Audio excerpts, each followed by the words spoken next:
Hello, and welcome to episode number 140 of the Lines Podcast. My name is Matt Brown, joined each and every week by Brett Collson and Brad Allen, where we run down all the big news, all the big happenings going on in this gambling industry, and run through all the games each and every week. A special podcast for you, as there are 3 games on the Thanksgiving slate this week.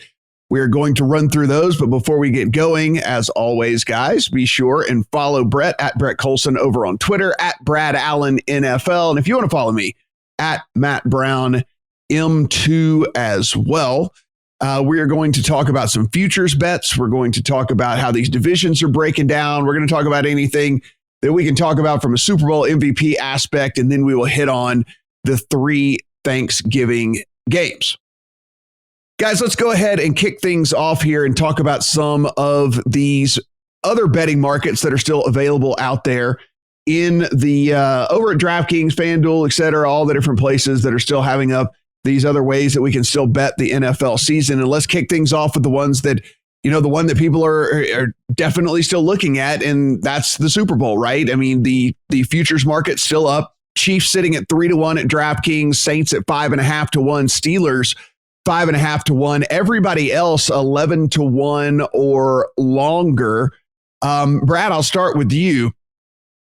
Let's just throw things aside and let's pretend for the sake of the podcast here that we would be making a bet today. Now, this isn't necessarily saying this is a bet you would make, but if you had to make a bet on the NFL championship, what would you be looking at? It is a tricky one, to be honest. So I think, like everyone else in the world, that the Chiefs are just by far the best team in the league.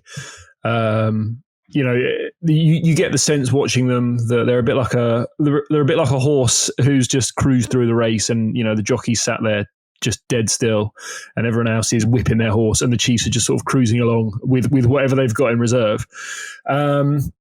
So I think they're deserved favourites, but obviously the problem is this number 1 seed. I think that's such a huge edge when we get to the playoffs. Now we've only got one seed and 1 bye, and obviously the Steelers are sitting there at 10-0. And they've got an easier schedule the rest of the way. So it's that's the concerning part. I think I would have the Chiefs a 3-4 point favorite over the Steelers on a neutral field, but they are behind at the minute. So yeah, I would probably, if forced to make one bet, I think the Chiefs are probably the safest, but at the current odds, I wouldn't be going too nuts. Now, the one that stands out, if you just compare to Football Outsiders' projection, is the New Orleans Saints. So the Football Outsiders have them about 30% to win the Super Bowl, which would put them somewhere around, 2-3 to 1, which is probably nuts. But that suggests there's a lot of juice in that current sort of 7 to 1 that you might be able to get at the minute. And that's again just because they're going to get the 1 seed. Well, they have the inside track to the 1 seed if they win the games they're supposed to. So best value according to Football Outsiders would be the Saints. Yeah, Saints at 6.5 to 1 at FanDuel, the best offering out there, 6 to 1 at MGM, and then 5.5 to 1 over at DraftKings. Brett, again, taking this from the lens that we had to make a bet today on who is going to win the Super Bowl, how would you go about betting today in this market? I mean, the bet is it has to be the Chiefs. They're just by far the best team in the NFL, I think, but in a COVID world where we don't know what's going to happen, I mean, anybody can be forced to sit out a game at any time. So it's hard to, all it takes is they better lock up Mahomes during the playoffs. Just lock him up. Don't let him do anything, because I think if he's on the field, they're by far the favorite. You have to look at these markets and say, which teams have the build to beat Kansas City. You need an offensive line that can protect against a good pass rush, which the Chiefs have. You need a quarterback who can dissect a defense and get the ball out quickly. And you have to be able to get pressure on Mahomes. And to me, the only team that really fits that is Pittsburgh.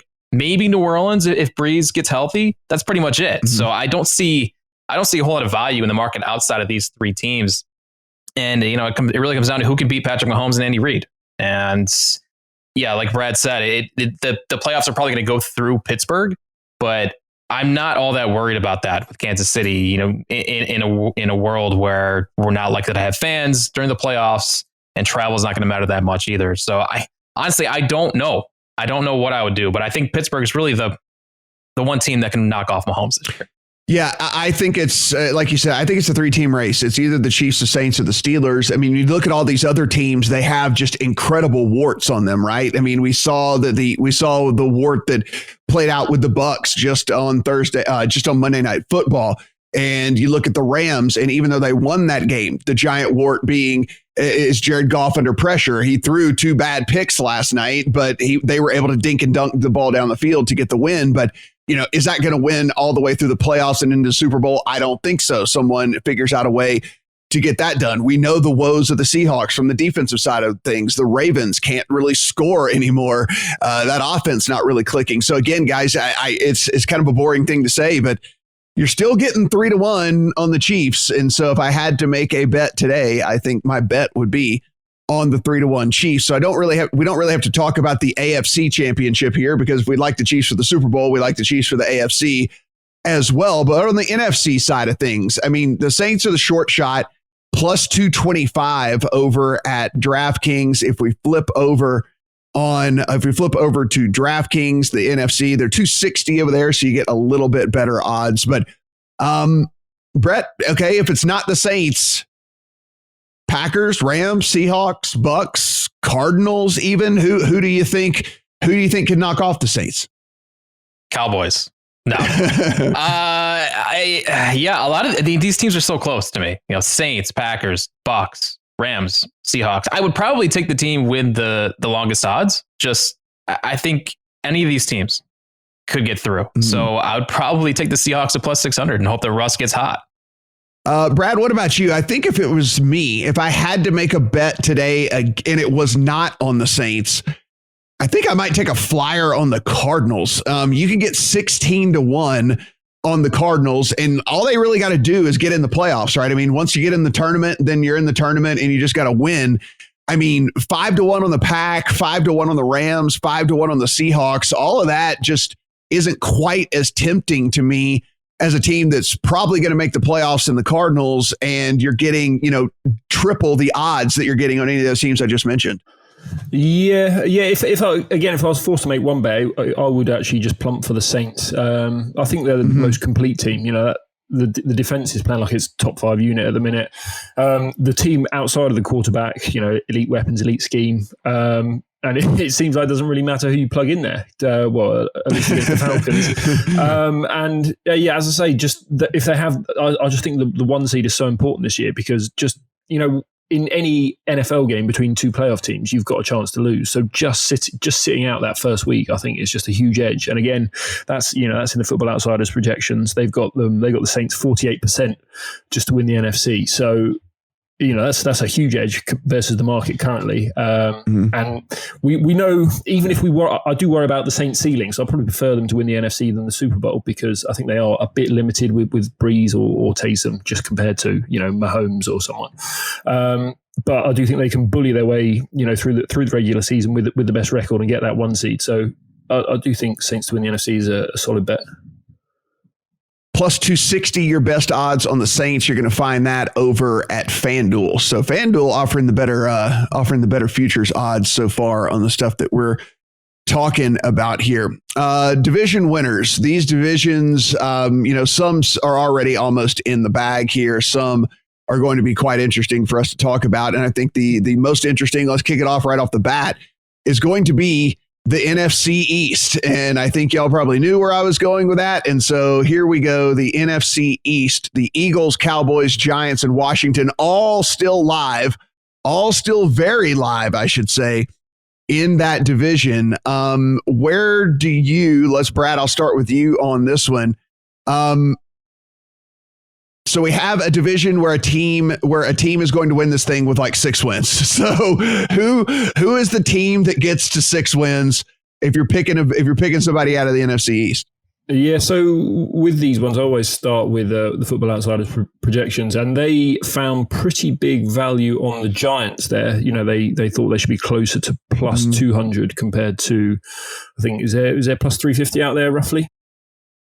There's a 300 over at BetMGM. So they're 3-1 over at BetMGM. Yeah. So I think it's 370 at FanDuel. You are, the Giants. Yeah, 370 at FanDuel. FanDuel's the where to go on these futures odds. Yeah, so plenty of juice in that price. And then I just had a look at the quarterbacks as well of these NFC East teams. And it looks to me like Danny Dimes is the best of the bunch. I can't have the Eagles. Like Wentz's numbers from clean pockets this year are abysmal. And, the market keeps making excuses for him. They went off 2.5-point dogs at Cleveland.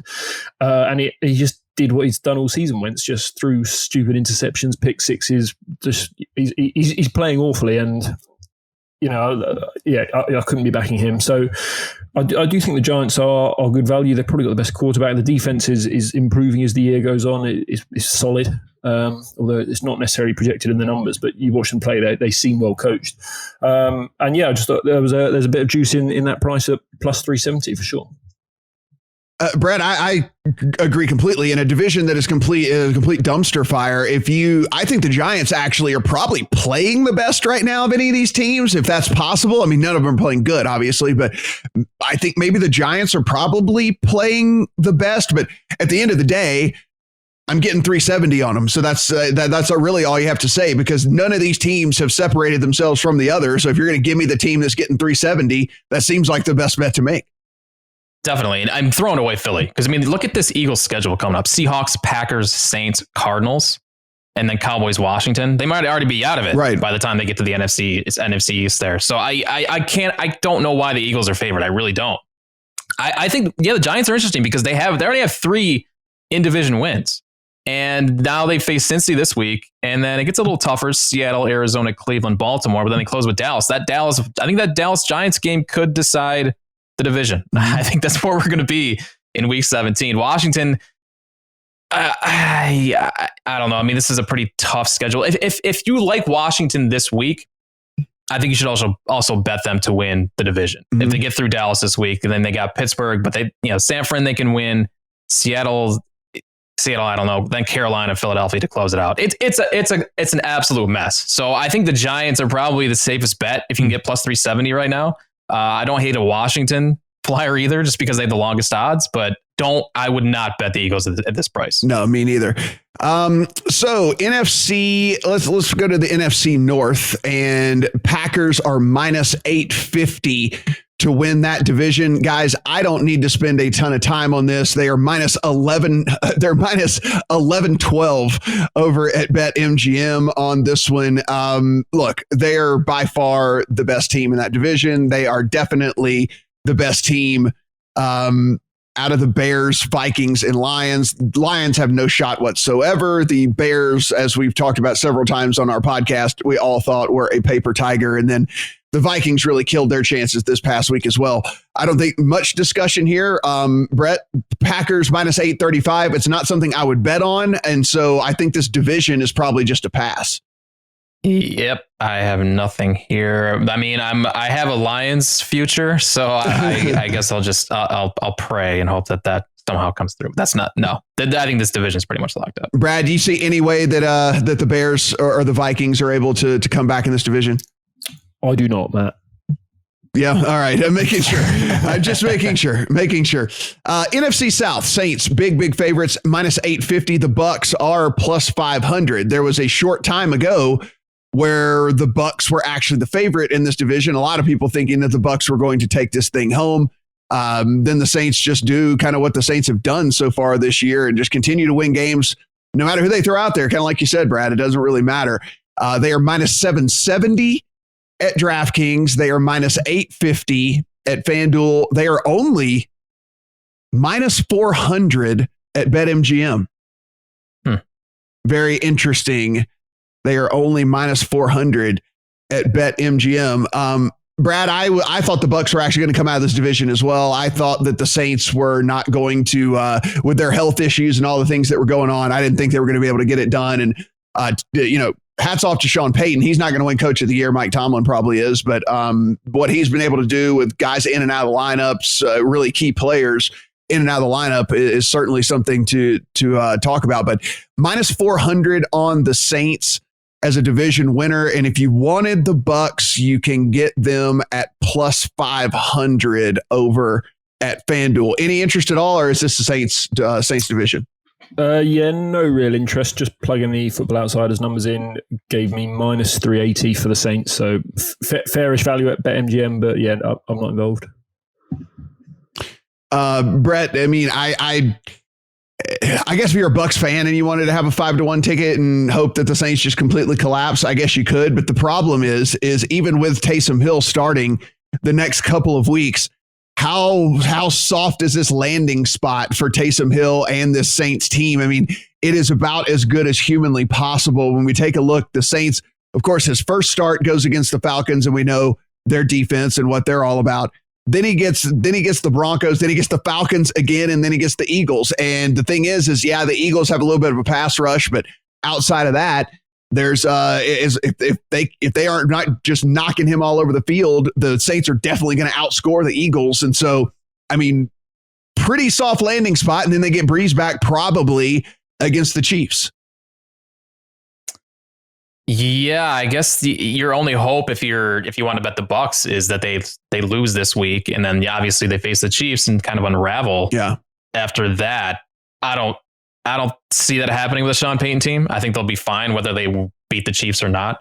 That minus 400 is way off the rest of the market. Yeah. So I mean, if you are a discount shopper here during the holidays, I mean that you're not going to find a much better deal on the Saints at BetMGM right now to win that. Yeah, definitely. If you got a bigger bankroll and you like the Saints, I mean, you're literally getting half the price that you have to pay at the other two books in DraftKings and FanDuel. So be sure and take advantage of that. We talk about shopping lines all the time, so be sure that you're taking advantage of that. They're minus 1,000 at PointsBet.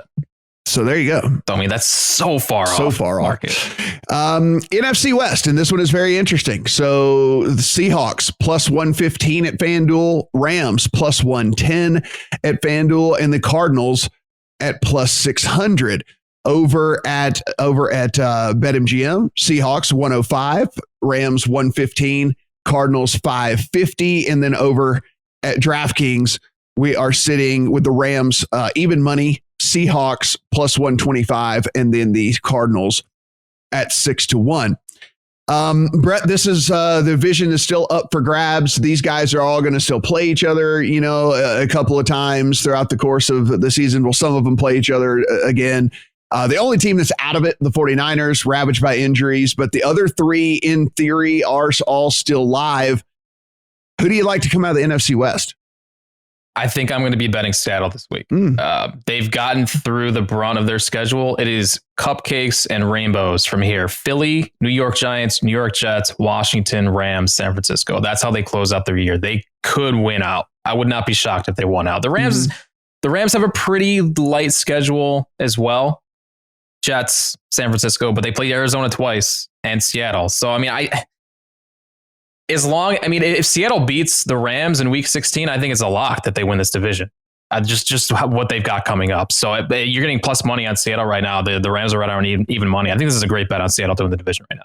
Yeah, you're getting plus 125. Your best odds are over at DraftKings. Brad, the schedule that was Brett brought up what I was going to talk about. I mean, the Seattle schedule just really gets cupcake soft here for the rest of the year, pretty much by and large. It's one of the easiest schedules heading down the stretch in the NFL. And so I understand, although, again, the Rams actually are the favorite at DraftKings as we sit right now.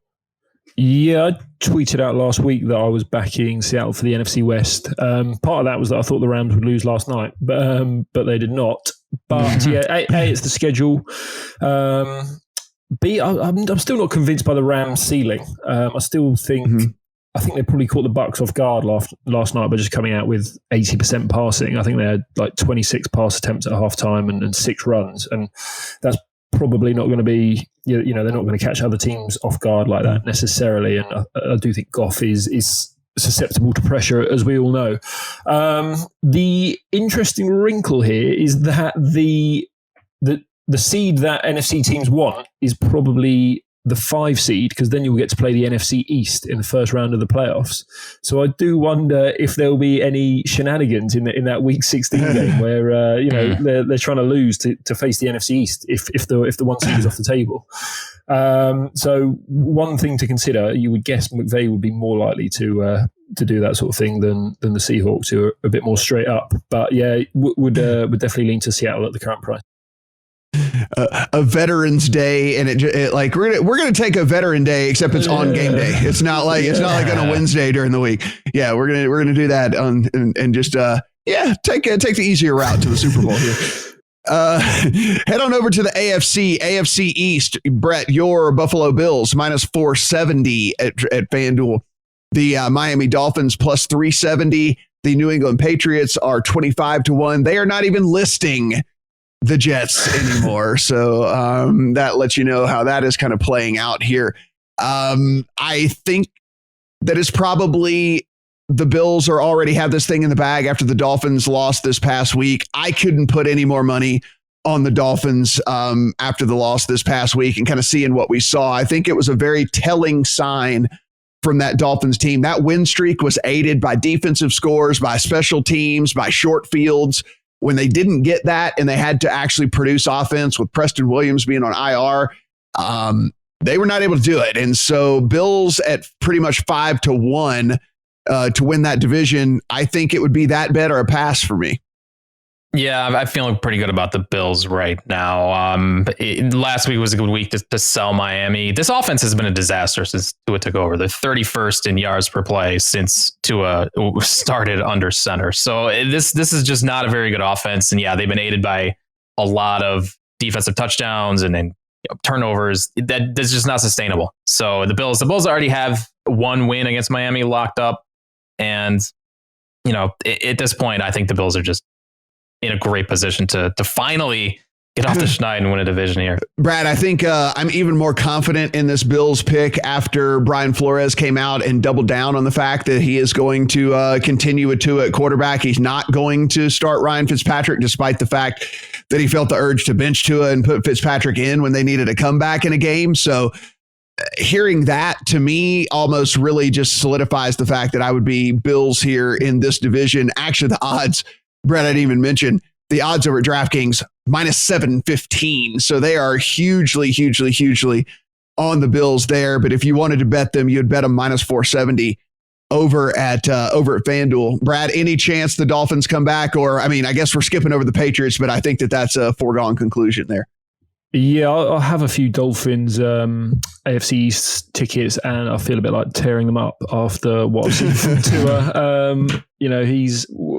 We said it at the time. I think when Fitzpatrick was pulled from the team, they were like top 5 in early down success rate. Mm-hmm. They were a damn good team. Everyone's raving about the defense and special teams now. Well, they also had a top 5 offense, and I thought it was a legitimate playoff contender.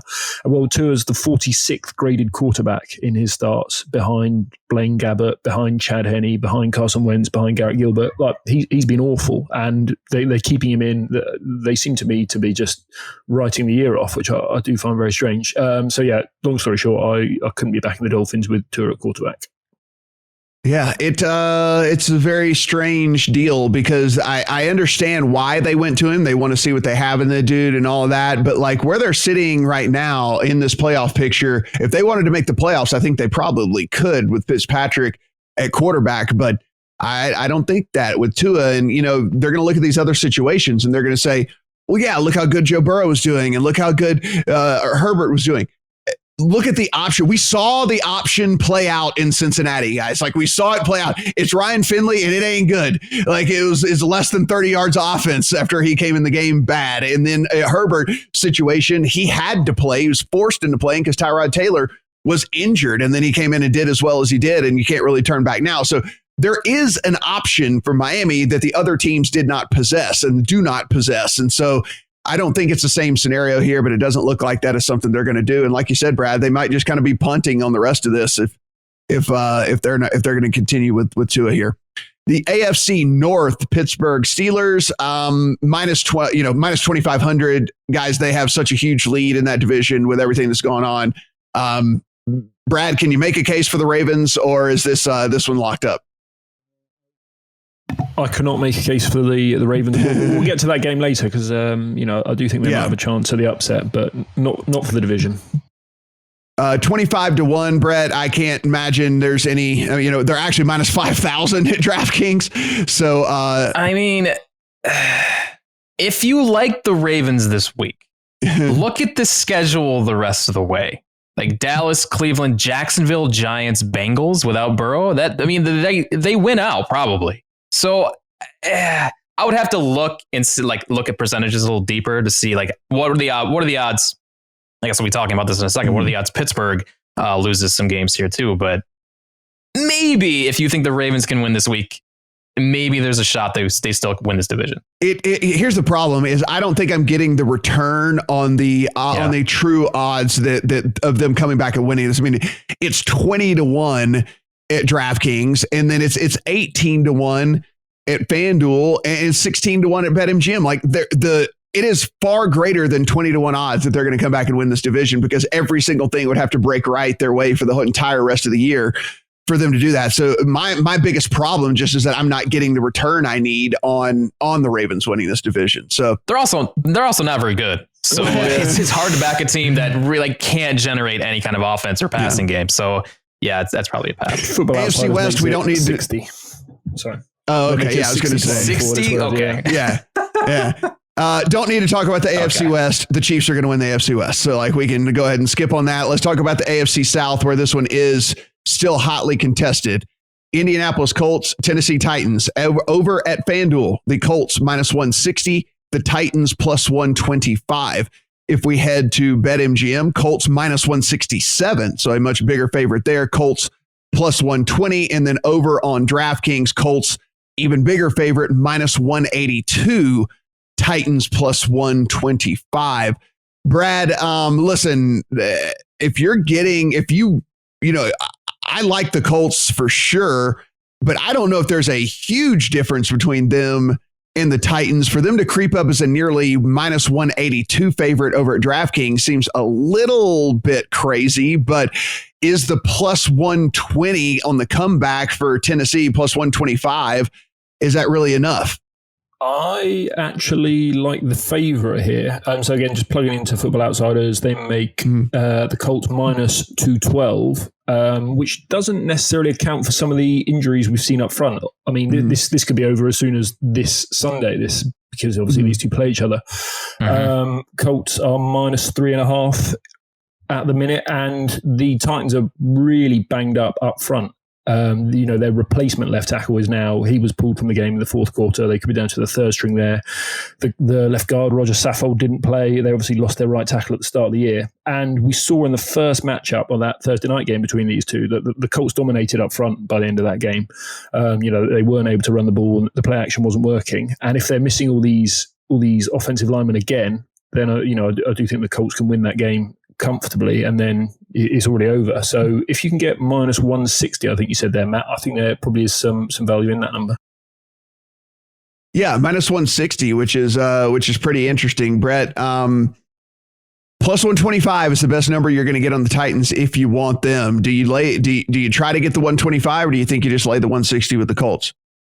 I would lay the 160. I think it comes down to this matchup this week. The Colts already with one win against Tennessee this season. I think if they win this week, I think they're in excellent position to lock it up. And especially with these odds, and guys, we preach this every single podcast, but we can't. If you're just finding us, or if you're watching this on YouTube or whatever, listen. This is why you have multiple books, and this is why you shop around. Because again, I mean, there's a massive difference in your bankroll if you only have one account, like say it's DraftKings, and you got to lay -182 as opposed to having FanDuel where you got to lay 160. So I mean, these are huge differences in prices. So be sure and have multiple accounts. Just go to the lines and sign up for whatever book you don't have and do it over there, because these future markets are where this stuff really starts to play out a good bit in all this. This is a fun one. Will the Steelers go 16-0, fellas? The yes is +520. The no is -770. Let me give you the rest of the schedule for the Steelers, and we'll break the Ravens game down here in just a bit. But past that, the football team, the Bills, the Bengals, the Colts, and the Browns. So it is not a cakewalk coming home. And you got to wonder, even if they get through the Colts undefeated, there's a Browns team that could possibly be facing Big Ben on the sideline, James Conner on the sideline, all the playmakers at wide receiver on the sideline, because they would have locked up the number one seed. And with that being the case, then I don't know if you're going to get max effort from the Steelers. And so, Brett, while I would never lay 770, I think that's the only way to go here. I cannot see them getting through Ravens, Bills, Colts, and then also, let's say they do get through that, then playing a full squad there in week 17 in a year where, like we mentioned, there's only one bye. So you want to make sure that all your guys are good to go here. So I can't see myself betting the yes on this thing. Yeah, that's the question, is week 17. Like, does Tomlin just lay down and let a division rival get into the playoffs? I mean, you have to imagine Cleveland's going to be playing for a spot in the playoffs, maybe even playing for positioning in the playoffs there. I don't know what Tomlin would do. He's a little unpredictable. I thought they would lay down last week, and clearly they did not. So I think it's highly improbable that Pittsburgh is going to go undefeated here. Just too many tough spots starting this week against Baltimore. At Buffalo is tough, and then obviously Indy. And we don't know what's going to happen in week 17. So this is a fun prop. I think if you like this prop, just bet Steelers money line every week. Yeah. You'll probably get a better price on it. But I don't think there's any value here in betting the yes. Yeah, Brad, I mean, really for me, the problem is just the price, right? I mean, plus 520 when you're talking about three potential playoff teams that they're going to have to go through to get there, and a borderline fringe team in the Browns as well in week 17. And so it just, the plus 520 just is not appealing to me. Football Outsiders went to them for this. They made it plus 537. So you're not getting the worst value bet in the world. Yeah, about 15% they made it, 15.7%, which is plus 537. So you know, if you do want to bet the 520 for a bit of fun, you're not losing a load of expected value, but not for me. I mean, looking at the schedule, you wouldn't. They're going to be, I would say, decent favourites in all of those games. So it's not beyond the realms, but not one I've bet. Team to go 0-16. So obviously there's only one team that's left winless. That is your New York Football Jets. The yes is only plus 180.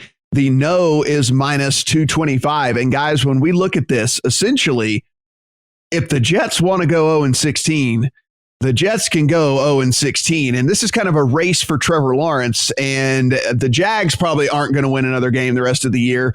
So you have to wonder about motivation to go 0-16 as well. Dolphins, Raiders, Seahawks, Rams, Browns, and Patriots. If you look at this, there are two spots that stick out. Obviously, this week against the Dolphins, and then week 17 against the Patriots. You do not think they're getting a win against the Raiders, Seahawks, Rams, or Browns. So, Brad, taking a look, the yes plus 180, the no minus 225 on will the Jets go 0-16. It looks to me there is value on the no. Again, Football Outsiders made this a 20% chance to go 0-16, which would put you at about 20.9. So plus 378 on the yes, and obviously minus 378 on the no.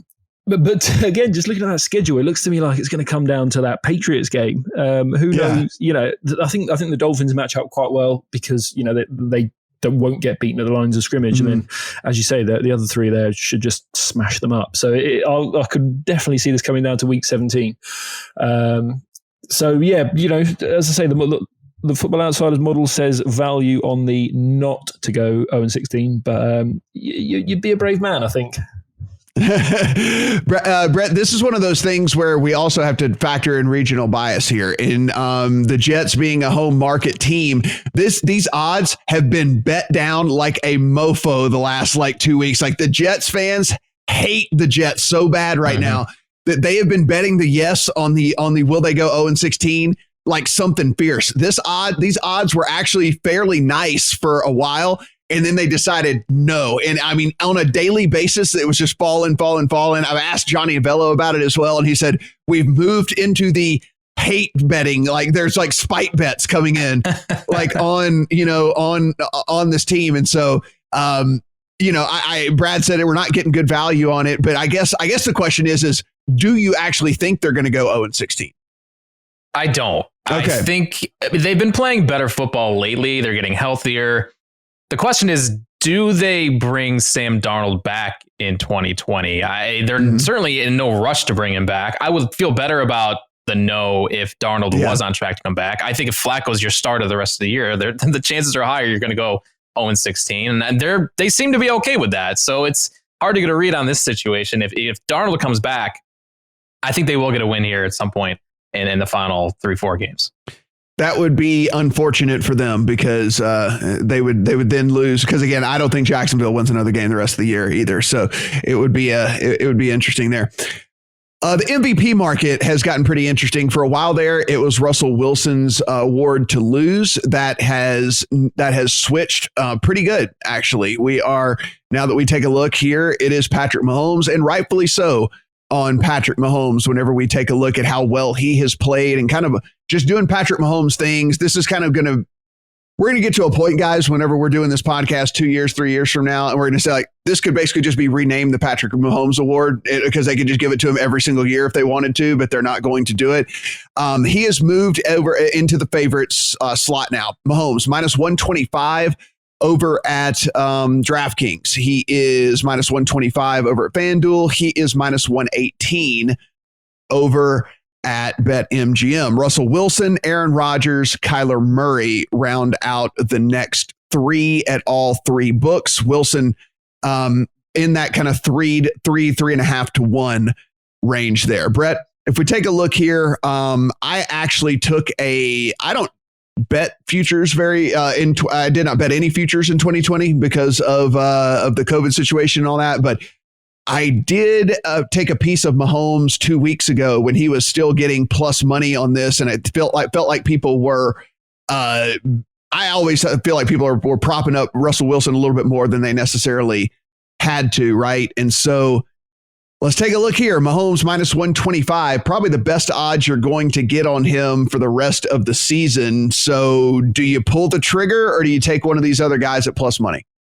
I would love to pull the trigger. But the problem is I feel like Mahomes is already getting the LeBron treatment and then like the Belichick coach of the year treatment. Belichick never wins coach of the year. The guy's the greatest coach of all time, never wins coach of the year. LeBron hasn't won and just doesn't win MVP ever. He's the best player in the world, never wins MVP. I feel like Mahomes is supposed to win. And since this is a voter award, nobody wants to make that easy pick. And that hurts the no-brainer pick. So like Mahomes could get, and he's still a young kid and he's already being treated like this. I feel like he's the easy pick right now, but I can't trust voters to do the right thing. So it's hard for me. It's hard for me to do that when a guy like Kyler Murray is like the sexy up and coming guy who knows. If they somehow come back and miraculously win that division or something, then yeah, Kyler Murray would get all the votes. You're right. Like they would want to give it to Murray. There's no doubt about it. And the narrative that has been thrown out there, and Brad, I'm sure you heard it, and Brett, you did as well. Russell Wilson has never received an MVP vote. Russell Wilson's never received an MVP vote, and people were beating people over the head with that. And I think that is certainly, in the back of voters' minds as well. I mean, I think the one thing we do need to pay attention to, Aaron Rodgers, I thought had at least a pretty decent shot till this past week. That epic collapse probably hurt his chances pretty good. Brad, you can get -118 on Mahomes at BetMGM, or do you think that the value is on one of these other guys? I think the value at this point might be on Aaron Rodgers. So PFF this year, each week they built a model, basically how many EPA the quarterback has added, how many wins they've got, that kind of thing, and they've shown Mahomes with value for a while now, because obviously his touchdown to interception ratio is like 24-2, and I do think at the end of the year, you'll look at that, there'll be 14-2, he'll have 40 touchdowns and 3 interceptions, and you go, oh, right, we've just seen a historic season, right? And I know it's boring, but I do think, because it's voted on a couple of weeks after the season before the Super Bowl, right? So yeah, I do think once that body of work is there, he is the most likely favourite. But Rodgers has been, near that pace, and if he finishes strong, he does face a few tough defences down the stretch here with the Bears twice. But he does have a nicer narrative. This kind of bounce back after being written off last year, and sort of if they can get to the Packers, if they can get 13-3 again, I think at 8-1 or around there's possibly a shade of value, and I think he closer to Mahomes at the minute than Russell Wilson is, definitely on the stats at least. So I would have a small bet there. The two guys that we're talking about here, best number you're going to find is at BetMGM, both guys, minus 118 on Mahomes there, and then plus 550 on Rodgers at BetMGM. So you're going to want to head there. So again, this is why we keep talking about it. Maybe you need 3 books, maybe you need 4 books, maybe you need 5 books to make sure that you're getting the best odds here. Guys, for me, I mean, people are going to say you guys were just debating whether the Steelers were going to go 16-0 or not, and you're skipping over Big Ben. I think that is more of a Mike Tomlin Coach of the Year type award than it would be a Big Ben MVP award. And then to placate everything, they give him the Comeback Player of the Year thing. So he gets an individual award. Tomlin gets Coach of the Year.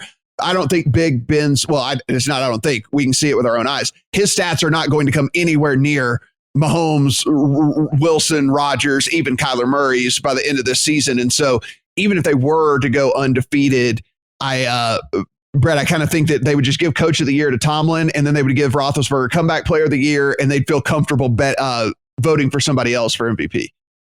I thought Alex Smith was a lock for Comeback Player of the Year. Well, if they go 16-0, they're going to have to give Roethlisberger something, you know? Yeah, probably. I can't imagine Roethlisberger winning MVP. What's the best price on Russell Wilson? Because his schedule is so soft. I mean, there's optimal stat padding opportunity here for them. If he finishes the year undefeated and just rips off like he was early in the season, I think there's maybe some opportunity for Russ at this current price. 3.5 to 1 at both FanDuel and BetMGM. So you're getting 3.5 to 1. So you're getting, you're getting 3 times your money that you would have to be getting, that you'd be getting on Patrick Mahomes. And like you said, it's true. And look, in this weird year, it's always worth saying any of these guys could miss a game at any point due to any, whether they even get COVID or not, right? I mean, they could be contact traced or whatever. And all. So it's a weird year. So let's just put it that way. It's a weird year. Just think about that whenever you go to make these future bets.